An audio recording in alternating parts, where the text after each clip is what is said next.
Ayan, nandito na naman po ang inyong kababayan dito sa Poland. Okay, as the last time, ang diniscuss natin is about dun sa mga work permit application. So, bakit nga ba matatagal? Until now is matagal pa rin. Yes, that's true. Hindi napabilis. Mas tumagal. Because mas marami na silang hinihinging documents. Like I said, humihingi sila ng certificate of employment from the previous company kung nandito na sa Poland yung nag-a-apply, and even outside Poland. So, kailangan yon. Kung naka-English, kailangan ipa-translate. So, those are the things na kailangan hindi na nakakalusot. Secondly, kailangan may work permit pagka may TRC na yung nag-a-apply ng work permit.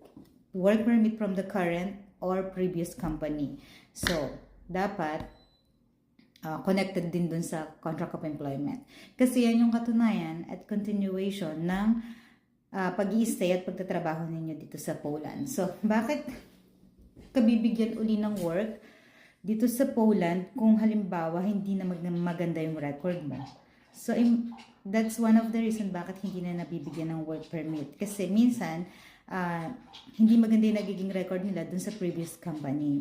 For example, may mga ginawang hindi maganda or tumalo, nang hindi nagpapaalam. Yung mga ganun, yung mga simple things na akala ng mga Pilipino at ng ibang trabahador or ibang lahi, ibang worker na simple lang, pero dito kasi ang simpleng bagay, lalo na sa pagtatrabaho, oras is very mahalaga. Like for example, supposed to be papasok ka ngayon, tapos hindi ka pumasok, bigla ka na lang nawala. So, naaabala lahat. So, yun is a big factor na pwedeng ilagay sa mga certificate of employment ninyo. Hindi maganda yung attitude ninyo sa trabaho, at saka especially hindi maganda yung attitude ninyo towards the boss. So, yung mga pinirmahan ninyong kontrata, intindihin ninyong mabuti kasi madalas may loyalty yan, which is may penalty. Kapalit yun pag yung mga nakasulat doon is nilabag ninyo. So, yun. Kinoconsider na yan lahat ngayon. Tinitingnan na yan lahat ngayon. At kung naka-English man yung certificate of employment ninyo, kailangan ipa-translate ng Polish. And ang translation ngayon is may bayad na dito. Dati pa namang may bayad. Kaya lang dati only 50 zloty. Nag-start yan sa 50 zloty. Naging 200. Ngayon 300 plus na per paper. Or sometimes depende kung ano yung nakalaman doon. So, those are the things na kinoconsider mo. Kung sa nagtaas na yung TRC work permit application is lalong naging mabusisi. Yan. Okay, discuss naman natin ang sa TRC. Okay, TRC application ngayon is quite hindi naman problematic. Mahigpit. Sobrang higpit. Bago ka marilisan, kailangan full yung documentation mo, yung mga tax and SUS mo, bayad. SUS, it means government insurance. So, taxes, podatek, dito din sa Poland. So, kailangan kompleto yung mga documents mo, kompleto yung mga binabayaran mo, kompleto yung mga yung insurance mo. And kompleto lahat pag-a-apply ng TRC. May annex ka kung nagpalit ng batas, ng rules, kailangan may annex ka. Okay? And then, lagi ninyong tatandaan kung ano yung nasa kontrata, ganun ang nasa work permit.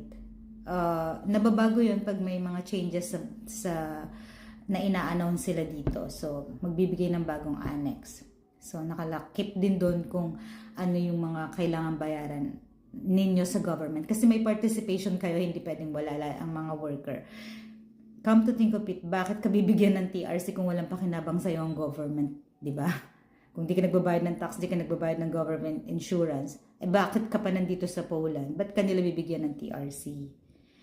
Diba? At saka isa pa, lagi ninyong tatandaan, ang TRC nakasalalay yan sa company ninyo.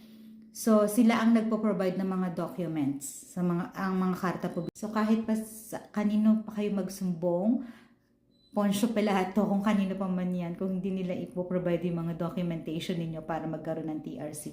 Hindi kayo magkaka-TRC. Tandaan ninyo yan ha. Kaya, be nice to the employer, be nice to the coworkers, and be nice to everyone. Be nice. Napakadali namang maging mabait, di ba? So, practicein na lang natin yan. And, isa pang laging nagiging problema is, yung galing-galingan, yan. Iwasan natin yon. Kasi yung pwedeng mangyari sa inyo, yung pwedeng nangyari sa kanila, pwede rin mangyari sa inyo. Yung pwedeng swerte nila, pwedeng hindi ninyo swerte. So, madalas ganyan yan. Bakit si ganito? Bakit si ganyan? Bakit yung apply ni ganito? Bakit yung apply ni ganyan? Okay, at saka yung yellow card. Ang yellow card, ina-explain ko uli, is POTSTA, Post Office. It doesn't mean na naka-apply na yung TRC ninyo. Doon pa lang nag-start yun. Pag naka-receive kayo ng yellow card from the post office, ibig sabihin na receive na ng Buyabudski yung application nyo. Pero hindi pa ibig sabihin nun na in-apply ka na nila or nagpa-process na yung mga documents mo. Magbibigay sila ng letter sa'yo na information na naka-apply na yung mga documents mo. You need to wait for that. Okay? At importante, pag magsasend kayo ng POTSTA, ito, laging pagkakamali. Nakalagay doon yung email address at saka yung number ninyo para kahit sa cellphone, mag-a-alarm sa inyo na na-receive na ng Ocean Buyabudski yung documents ninyo. Bago pa mag-return yung yellow card sa inyo. Or kung kadalasan hindi marunong mag-check ng mga codes at saka yung mga QR code dun sa paper na ibinabalik ng POTSTA. So hindi niyo nalalaman kung na-receive na ba, nasa na ba yung letter ninyo hanggang sa nawala na. Okay? Lalo na yung pag-shoot sa box dun sa Ocean Buyabudski, kadalasan nag-shoot ang mga nag-a-apply is nag-shoot lang ng box doon, yung mga nagsasarili. Yung letter nila, application nila, shoot lang nila dun sa box. Which is kaya nawawala yung mga documentation.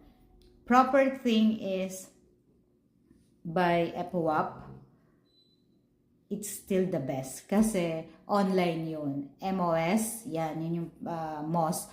And yun na nga, yung POTSTA. Pwede rin yun. Kaya lang, mas maganda talaga yung online na lang.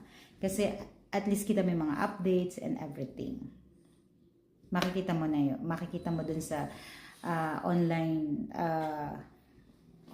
profile mo. Okay? Gawa kayo ng profile sa Ufana, EPUAP, and MOS, yan. Para makapag-apply kayo by your own ng TRC. Kung di naman ninyo kaya, maraming tumutulong, but go to the legit lawyer talaga. Hindi yung basta sino lang. Okay? Meron kaming, may pumunta dito sa opisina na pinagpipilitan niya, lawyer daw, yung nag-apply ng TRC niya. Kasi nagka-problema siya. How come na ang Indonesian or a Filipino or Indiano na hindi marunong mag-Polish magiging lawyer dito sa Poland? 'Di ba? Kung pinanganak dito, yung tao, ang nationality niya is Polish na, lumaki siya na yung language is Polish, pwede pa. Pero Ukrainian, Filipino, Indonesian, other nationalities na hindi nakakapagsalita ng straight Polish or Polish, magiging lawyer dito. Baka doon sa bansa nila, lawyer.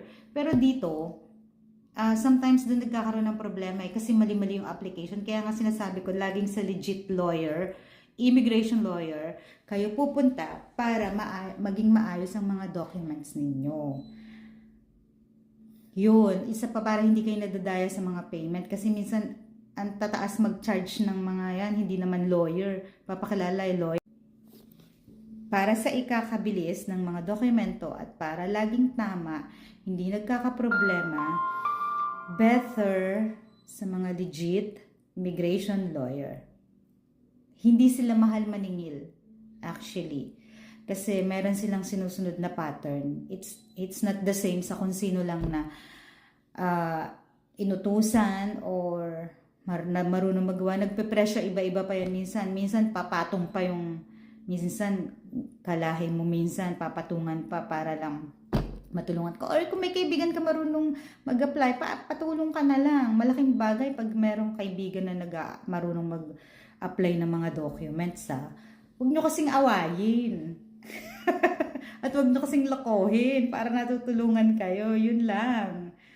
Kaya nga di naman mahirap maging mabait, di ba? So, yun, application of TRC, may mga pattern yan, sunod-sunod. May website din yan, makikita din nyo. Pwede rin kayo pumunta sa Ocean Boyabudsky and to ask what is the procedure, what are the requirements, and pinakamabilis, no hassle, punta kayo sa mga lawyers na nag-aasikaso ng mga documentation or patulong kayo sa mga kaibigan ninyo na trusted ninyo na ma-help kayo kung gusto nyo talagang magtipid. Kaya lang, I think pagka documentation, dapat hindi tinitipid, diba? Kasi yan yung bala nyo dito eh. Especially pag sa other country. Kailangan maayos ang mga documentation. Hindi pwedeng basta sabi ni ganito, sabi ni ganyan. Papel mo yun eh. Bakit mo i-rely dun sa ibang tao? So, those are the things na kailangan lang lagi tayong vigilant. Oh, vigilant. Vigilante. So, yun. Tsaka, like I said, napakaganda ng buhay kung laging masaya at nagtutulungan. Happy lang. Walang siraan. Tigil-tigilan ng gossip. Hindi nakakayaman, hindi nakakaganda. Diba? Ano pa? Yun. Madami ng mga Pilipino dito. So, I think, nauuso na ang chismisan talaga. Kasi ang dami na nga. Libangan na. Especially yung walang mga ginagawa. So, dito uso ang defamation na. Kaya mga Polish, hindi sila chismosa. Takot na takot sila magchismis ng buhay ng may buhay. Defamation is paninira. Which is, pwede mo maging problema pag nasampahan ka ng kaso dito. Ng chinichismis mo. At saka medyo mabilis ang result dito. Hindi joke. Okay? Cyber libel, tsaka defamation. Defamation is kahit hindi mo nakita sa online, narinig mo lang, pwede na. Ganon. Ano pa? So, yung mga gusto mag-apply ng TRC, like I said, punta kayo sa Ocean Boyabudsky, search nyo sa internet, kung ano yung mga step by step, and then, kung nahihirapan kayo, like I said, patulong kayo dun sa mga marunong, at saka dun sa mga trusted ninyong tao, kasi mga documentation ninyo yan. Or much better sa mga immigration lawyer, dun sa mga legit. Kasi may mga papipirmahan sila sa inyo, at saka dito may RODO, bawal na naglalabas ng information ng isang tao, lalo na't walang paalam, walang permiso.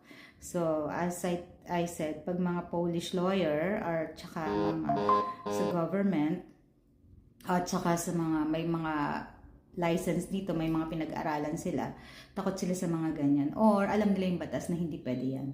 Hindi basta pwedeng kung sino-sino lang. So, yun. Yun lang. So, sana ang mga Pilipino dito magtulungan, magkaisa. Kasi yung ibang lahi, nagkakaisa sila dito, nagtutulungan para umangat yung nationality nila. Hindi para maghilahan.